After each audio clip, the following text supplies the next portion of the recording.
So we're gonna move on, guys. We're gonna head over to Ubisoft. So this conference was a doozy.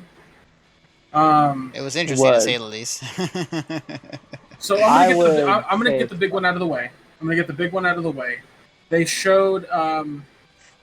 I'm gonna use quotation for years gameplay of Watch Dogs Legion. Yeah.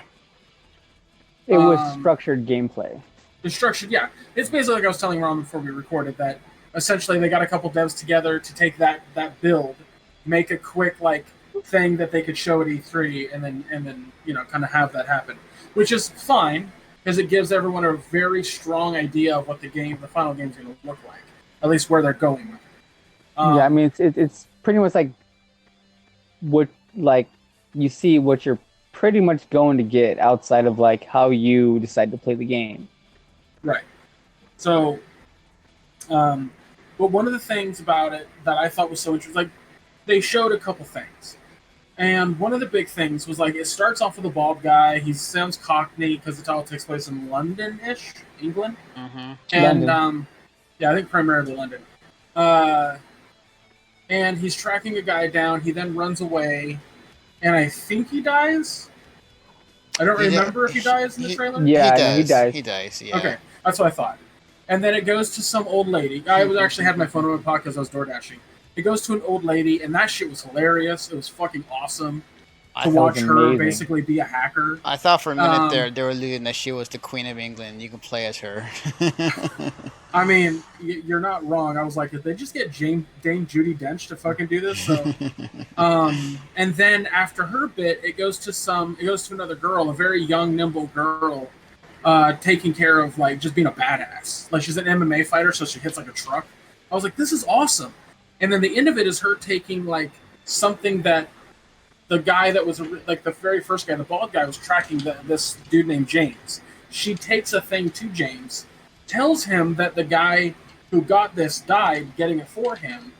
He then, like, in the morning from a bar or whatever, he goes outside, like, he puts the thing in his ear and he all of a sudden joins DedSec.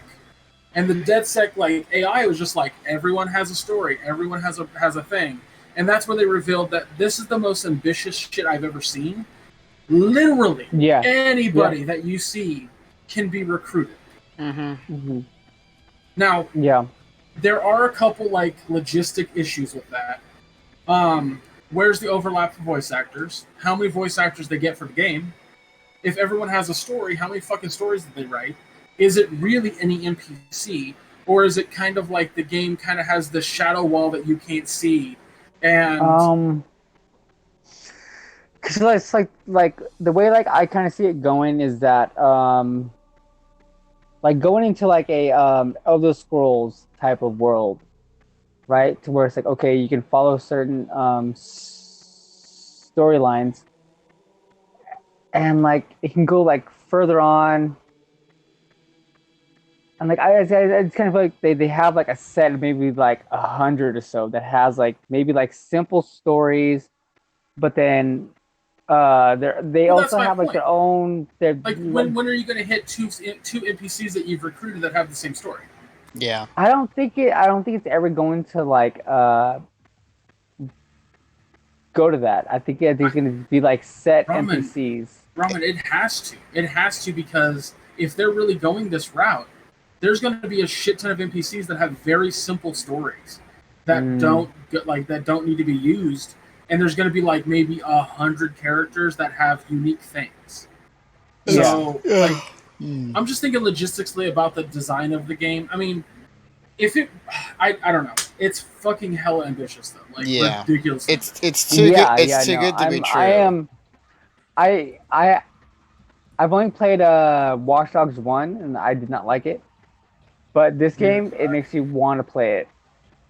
Yeah, Um it's unique enough. Like it really is. yeah, no it is. It's like okay, like yeah, let me like try this shit out. One of the things that I thought was like really cool, like the notes that like I've taken is that uh when you would go into a different character, they had a different level, but they also had like a different class. Yeah, Like the old lady was like a like hacker. So it's like, okay, like how does that go? Do you go to NPC and you play as that character and level them up like one by one, or is it just like an overall leveling system to where like all your hackers are gonna go like level up and then get different skills, or like how is that going to like work?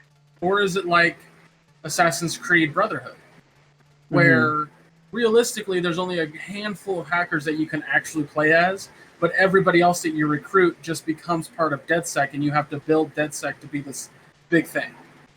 Yeah. Well, like they showed a screen of the characters that you can like play as, and it looked like a pretty big screen.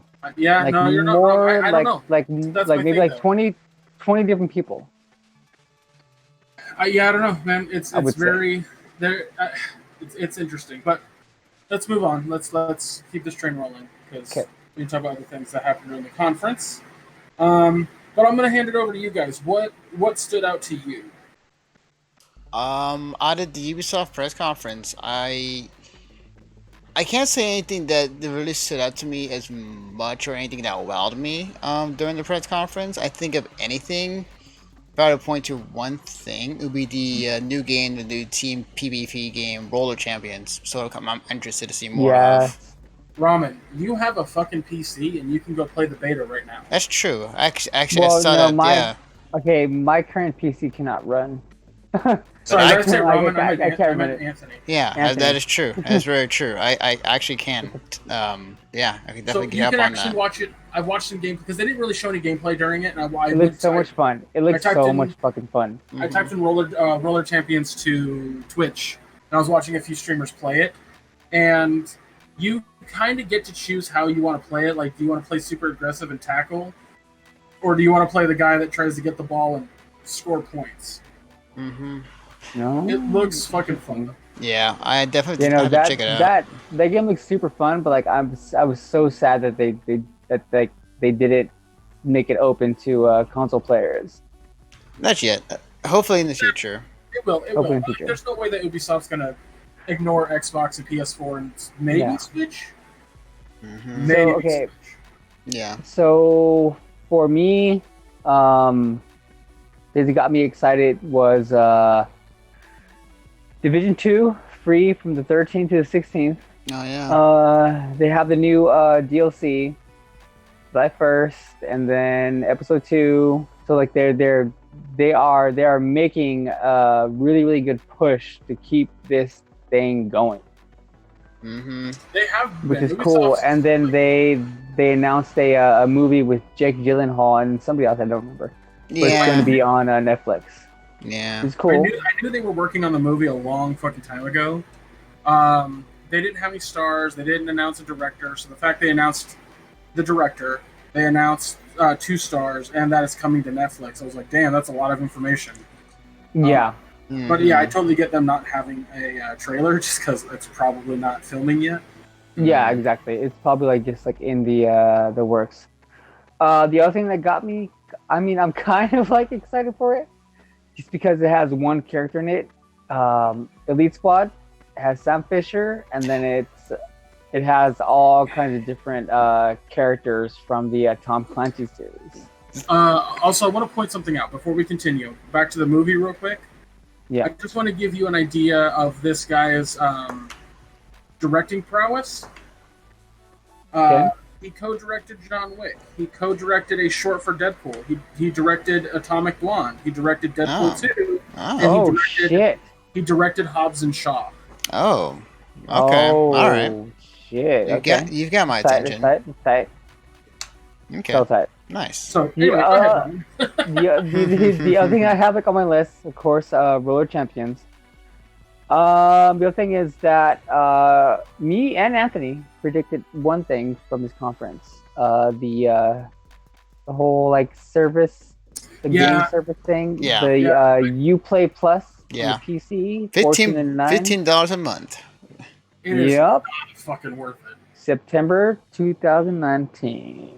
I am sorry. It is Ubisoft. I don't enjoy your games enough to afford fucking another $15 a month service. Sorry. Toad? No. I actually totally agree.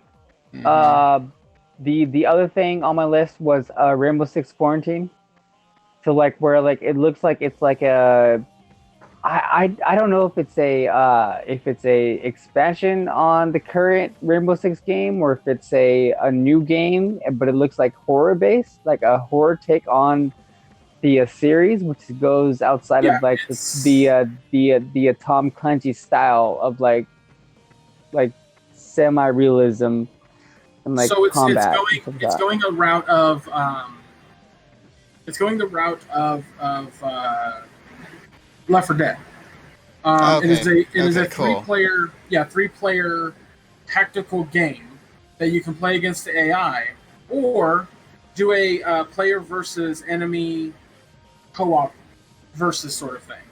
Hmm. Um, and yes, it's all horror based. Like That's dope. I don't know what they're running from, but it sounds a little zombie-ish. Yeah, yeah, it looks like it in the trailer. No, I mean I'll play it, but Yeah. a couple things I wanted to bring up real quick before we move on because we do need to move on. Um, Assassin's Creed Odyssey is getting some like DLC. I'm gonna move on from that. So is Rainbow Six Siege. For Honor's getting some DLC. Brawlhalla's getting Adventure Time DLC. Oh, They're that's so also good. Ubisoft is also helping with a comedy show that's going to premiere on Apple TV. Holy shit! What is that noise? That's ramen. Sorry, sorry. I was putting my phone down. I'm gonna use the bathroom real quick. All right. Okay. But yeah, he's producing a show for Apple TV Plus about game development. Now, the thing I was going to say that I really like about this is that the fact that Ubisoft is kind of helping with it shows to me that they're going to take this like make it real in terms of the game development part. That Right. basically like they're making sure that shit looks right when it comes to that, Mhm. and not Grandma's Boy esque. Yeah, Much like that movie. I respect them for doing that. I mean, that makes it a little bit more, credible than we're used to in the movies. So, yeah, I like Right, that. right. John Barathol came out to talk about uh, Breakpoint, the new Ghost Recon game, and brought out his dog. Which Yes. everyone was like, "Oh." Just Bam Bam. And then they premiered a new game that they're working on. Not a whole lot known about it yet, but it's called Gods and Monsters. I'm very curious about that game. Yeah, they don't have. They said it's an action adventure game, Hmm. which is interesting. It's one of the first games that's going to come to their Ubisoft Plus like thing. Yeah. I guess or something that I don't know, but it comes out February 25th, so that's a thing. Nice. But I think that's about it during the conference during that one. So even before Ramen gets back from taking a piss and making noise with his headset again, we're gonna move over to the kind of funny. Not kindy funny. Come on, Gert, that's right. Kind of funny